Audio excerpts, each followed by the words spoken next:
بسم اللہ الرحمن الرحیم۔ جامعہ سیدہ فاطمۃ الزہرا للبنات مرید و جامعہ تاجدار مدینہ مرید چکوال کے اشاعتی اور تبلیغی چینل دین اسلام پر میں آپ کا میزبان ڈاکٹر حافظ محمد اسحاق۔ السلام علیکم سامعین و ناظرین،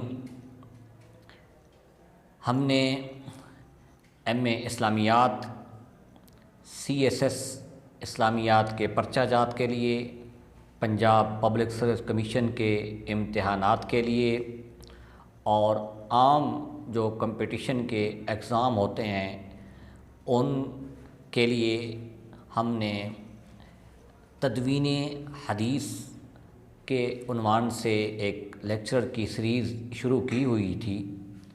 اسی سیریز کا ایک سلسلہ ہے عہد صحابہ میں کتابت حدیث۔ اس سے قبل ہم عہد نبوی میں جو حدیث کے مجموعے تھے یا کتابت حدیث پر جو کام ہوا تھا ہم نے اس کو بیان کیا ہے، اور آج کی اس گفتگو میں اس چیز کو ثابت کیا جائے گا کہ عہد صحابہ میں بھی کثرت کے ساتھ صحابہ کرام کے پاس احادیث کے مجموعہ تھے، کیونکہ منکرین حدیث اور خصوصی طور پر مستشرقین جو اورینٹلسٹ ہیں ان کی جانب سے اسلام کے اوپر اور حدیث ذخیرہ حدیث کے اوپر جو سب سے بڑا سوالیہ نشان لگایا جاتا ہے، ان کا یہ کہنا ہے کہ حدیث تو دوسری صدی ہجری میں اس پر کام شروع ہوا۔ پہلی صدی ہجری میں تو حدیث کے اوپر یعنی خط و خال اس کے کتابت کے آثار پائے جاتے ہیں، لیکن جب ہم تاریخ، سیر اور تحقیق کی روشنی میں جب اس سوال کو دیکھتے ہیں تو معلوم ہوتا ہے کہ عہد صحابہ میں بھی کثرت کے ساتھ احادیث کے مجموعہ پائے جاتے تھے۔ جیسا کہ میں نے پچھلے لیکچر میں بھی بیان کیا تھا کہ حدیث کی حفاظت کا صحابہ کرام کے دور میں، عہد نبوی کے دور میں حفظ پر بہت زیادہ زور دیا جاتا تھا جی۔ بہت سے صحابہ کرام کو کثرت کے ساتھ رسول کریم صلی اللہ علیہ وسلم کے فرمودات یاد تھے، اور صحابہ کرام جب رسول کریم صلی اللہ علیہ وسلم کی وفات کے بعد صحابہ کرام مختلف علاقہ جات میں پھیل گئے جی۔ حدیث کے بڑے بڑے مراکز قائم ہو گئے، جیسا کہ کوفہ میں ایک حدیث کا مرکز یعنی دارالحدیث قائم ہوا۔ بہت سے صحابہ کرام عراق کی طرف سفر کر کے گئے جی، اور ایک حدیث کا مرکز شام کی جانب بھی تھا جی، شام میں بھی تھا جی۔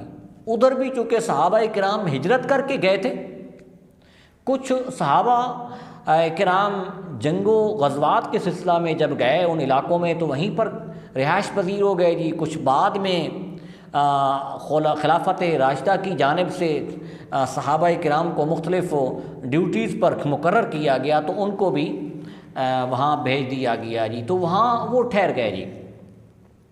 اور بہت سے صحابہ کرام کی جو تعداد تھی وہ مکہ المکرمہ میں تھی جی، اور مدینہ المنورہ میں تھی۔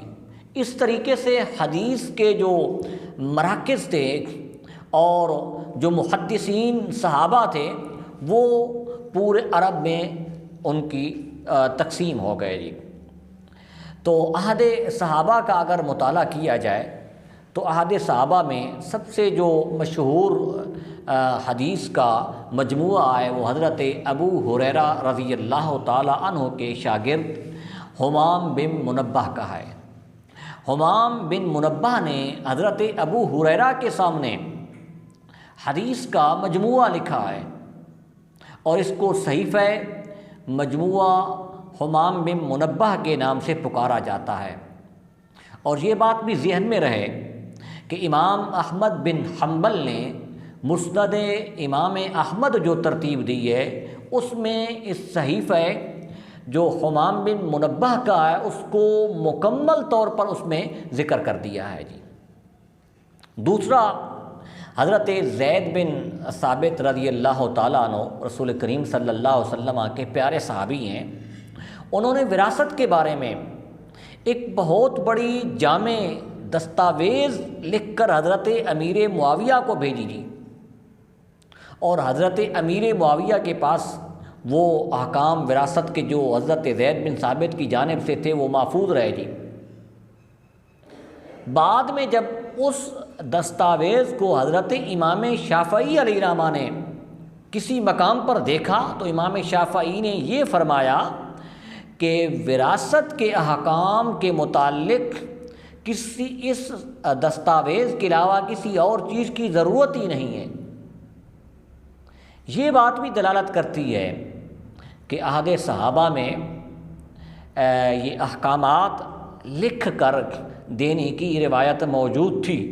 یہی وجہ ہے کہ حضرت زید بن ثابت نے یہ دستاویز لکھ کر دی جی۔ پھر قضاء کے باب میں حضرت علی المرتضیٰ شیر خدا رضی اللہ تعالیٰ عنہ کا بہت بڑا نام ہے جی۔ حضرت علی المرتضیٰ کے بہت بڑے فتاوی جات ہیں جی۔ تو حضرت علی المرتضیٰ کے جو فتاوی جات تھے ان کے بارے میں بھی ملتا ہے کہ وہ جو فتاوی جات ہیں وہ تحریری شکل میں تھے، جو فیصلہ جات تھے وہ تحریری شکل میں پائے جاتے تھے۔ اس کی شہادت حضرت عبداللہ بن عباس نے دی ہے جی۔ وہ کہتے ہیں کہ میں نے حضرت علی المرتضیٰ شیر خدا کے جو فیصلہ جات تھے، فتاوی جات تھے، میں نے ان کو اپنی آنکھوں سے دیکھا ہے جی۔ اور پھر حضرت عبداللہ بن مسعود، ان سے بھی بہت سی روایات مروی ہیں۔ حضرت عبداللہ بن مسعود کا ایک مجموعہ تھا، حدیث کا ایک دیوان تھا، ان کے بیٹے حضرت عبد الرحمن کے پاس محفوظ تھا جی۔ حضرت سامورہ بن جندب، ان سے بھی اگر صحاح ستہ کی صرف حدیث کا مطالعہ کریں تو حضرت سامورہ بن جندب سے بہت سی روایات مروی ہیں جی۔ حضرت سامورہ بن جندب کی احادیث کا مجموعہ ان کے بیٹے حضرت سلیمان نے تیار کیا، اور حضرت عبداللہ بن عباس کی جمع کی ہوئی احادیث حضرت عبداللہ بن عباس کے خاندان والوں کے پاس محفوظ تھی جی۔ یہ سب شہادتیں اس بات پر دلالت کرتی ہیں کہ صحابہ کرام کے زمانہ میں حدیث لکھنے کا رواج بھی تھا، حدیث لکھ کر دینے کا بھی رواج تھا، اور خود صحابہ کرام نے بہت سے مجموعہ حدیث لکھے ہیں جی۔ یہ اعتراض کر دینا کہ اس دور میں تو حدیث لکھنے کا رواج بھی نہیں تھا جی، اس دور میں تو کسی کو کتابت بھی نہیں آتی تھی، یہ درست نہیں ہے۔